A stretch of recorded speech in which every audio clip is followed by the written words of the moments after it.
A'udzu billahi minasyaitonir rajim. Bismillahirrahmanirrahim. Assalamualaikum warahmatullahi wabarakatuh. So here today we would like to present the manuscript under the introduction to Malay and Islamic manuscript, and the manuscript that we are going to present is Kitab Faraidh by Sheikh Abdul Karim. And then this is our group members' name. And we are from group TQA2. And our lecturer's name is Dr. SYED NAJIHUDDIN bin SYED HASSAN. My name is Nur Anis Ashikin binti Abdul Rahman. First thing first is his biodata, and then this is his picture, and this is also his picture. Birth name is Muhammad Rasul, known as Sheikh Haji Abdul Karim Amrullah. Father's name is Sheikh Muhammad Amrullah Tuanku Abdullah Saleh, and mother's name is Andung Tarawas. Birth date is 10th of February 1897, and then birthplace at Nagari Sungai Batang, Maninjau Agam, Sumatera Barat, Indonesia. Date of death is 2nd of June 1945 at the age of 68 years old.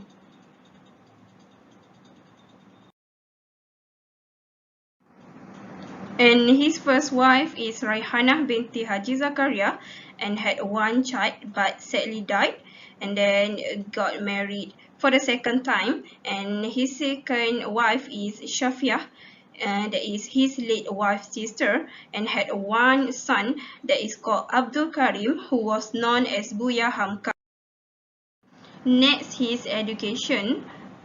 At the age 7 years old, he had been trained to pray and fast, and 10 years old, he began to learn Al-Quran from Tuanku Haji Hud and Tuanku Fakih Samun at Tarusan South Coast, and then studied Arabic with Adam, Tuanku Said's son at the Batang River, and at the age 13 years old, began to learn Nahu and Sorah from his father, and then studied at Makkah for about 7 years from Sheikh Ahmad Khatib Al-Minangkabawi. My name is Nur AFIQAH SYAZWANI binti JASMAN, and my metric number is 1201264.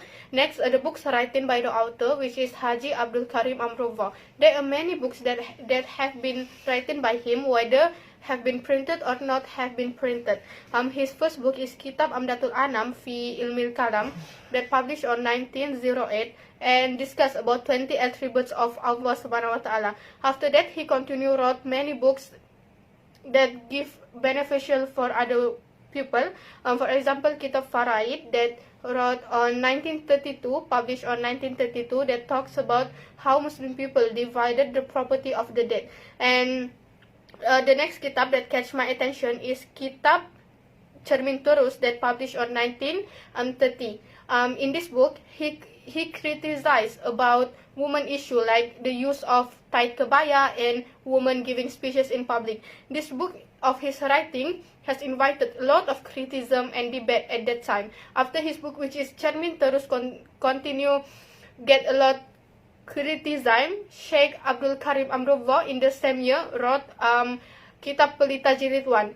He repeated the untruth of short kebaya for Muslim women, and in 1934 he wrote Pelita Jilid 2 to reject other objections to the book Cermin Terus from a man named Kamaluddin Dato' Raja Pahlawan, a teacher in Kota Padang. And after that, Sheikh Karim Amrullah continues writes many books that beneficial until now. For example, Salamul Usul that talks about Usul Fiqh in Islam, and many more. Okay, next is analyze Arabic words in the manuscript. Our group has found a total of 64 Arabic words from page 1 to page 32 in this Faraidh manuscript. The word that most used by the author is asoba, nisfu, sudus, robi, samani, mislu, hawul, salasani wasulus, wallahu alam, al-ulama, abi wa jumlah, mimma, jidda wa idda, syuhba wa maslaha, nafqah, zahir wa muslimin, wa asoba ghairihi, wa asoba ma'ah ghairihi, and many more. And next is analyze archaic words in the manuscript. Our group has found a total 8 words from page 1 to page 32 in this Al-Faraidh manuscript. The first one is mama, The second one is Syahdan. The third one is Piut. And Rahampun, Sehaki, Afkabaran, Ketempakalan, Setepa, and Dihakalkan. Now, I will explain a little about the description of the manuscript. Kitab al-Faraidh is a manuscript that verso to recto, and it have 84 pages overall. In this manuscript, it had written in Arabic Malay. There is 25 lines per page. The length of Kitab al-Faraidh is 20 centimeters, but the width is not stated. This manuscript has been written by paper, and the paper color is yellowish brown. The script in this manuscript does not specify the types of calligraphy. This picture shows the catchwords in our manuscript Kitab al-Faraidh. The catchword is phrases or words right at the bottom of a page that repeats the first word of the following page. Next, this is our manuscript. Does not have any decoration at the cover page. From Kitab al-Faraidh.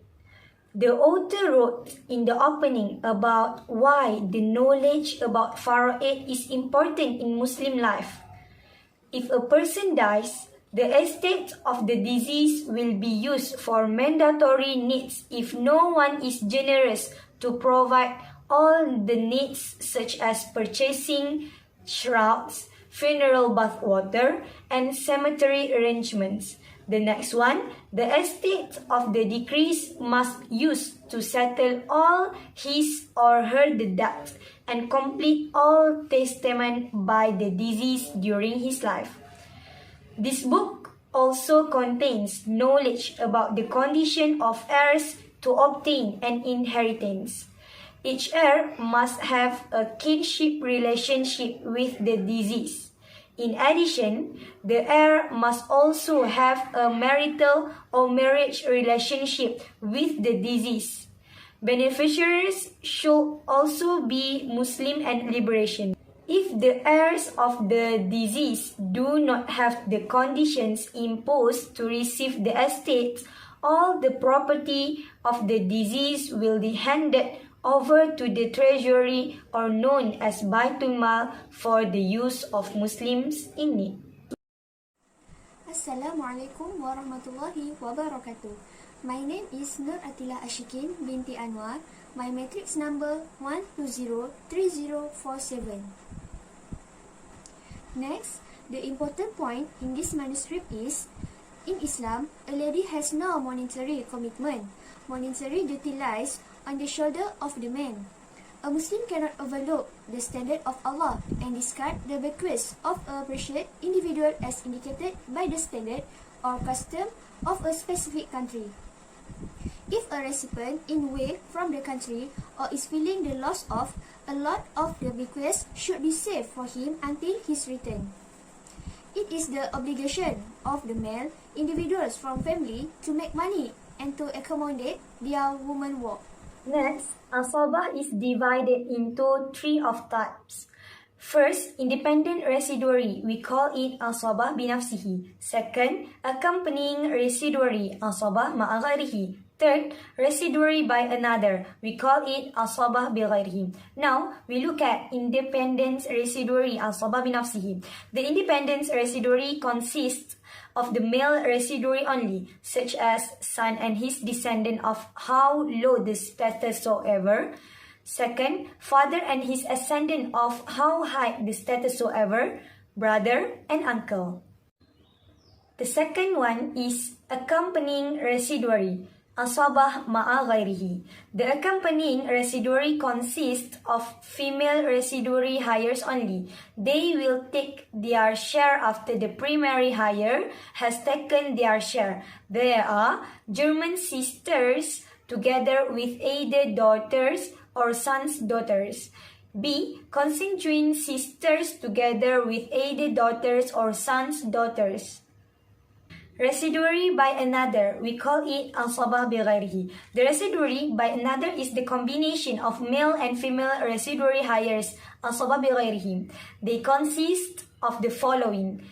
First, daughter with sons. B. Sons, daughter or with sons, sons.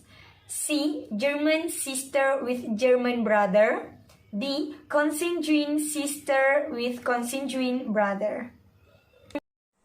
Next, the important point is there are 4 groups of people who cannot receive an inheritance even if the deceased has a family relationship with him. The first is non-Muslim. A non-Muslim cannot inherit the property of a relative who has converted to Islam. If a convert has a non-Muslim family, when he dies, his property cannot be inherited by that family. His property will go to the Baitul Mal. The second is apostate. A non-Muslim cannot inherit the property of his Muslim family, and his family can also no longer receive his inheritance if he is the one who dies. The third is the person who kills the heirs. The person who intentionally killed the heirs will lose his right to get the property of the deceased. And the last is my servant. All the property and family to the self will become the right of his master when the self die. Conclusion. Ilmu Faraidh is one of the most important disciplines in Islam to be studied. By mastering the knowledge of Faraidh, then we can prevent dispute in the division of inheritance. Among the hadiths that explain that the priority of learning the ilmu Faraidh is that from the Ibnu Mas'ud radhiyallahu anhu said that the Prophet Nabi Muhammad sallallahu alaihi wasallam said, "Learn the ilmu Faraidh and teach it to the people, because I am the one who will die, while the knowledge is left and slander will be seen." So 2 people quarrel about the division of inheritance. They both found no one capable of solving these problems.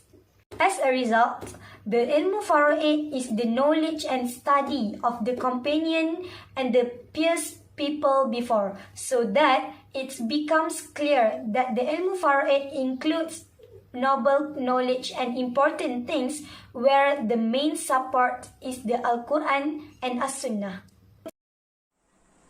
Next, we move on to the appendix section. Here, I present some of the pages in this manuscript. We can see the uniqueness of the content of this manuscript. Here is the front page of the manuscript and some of the page in it.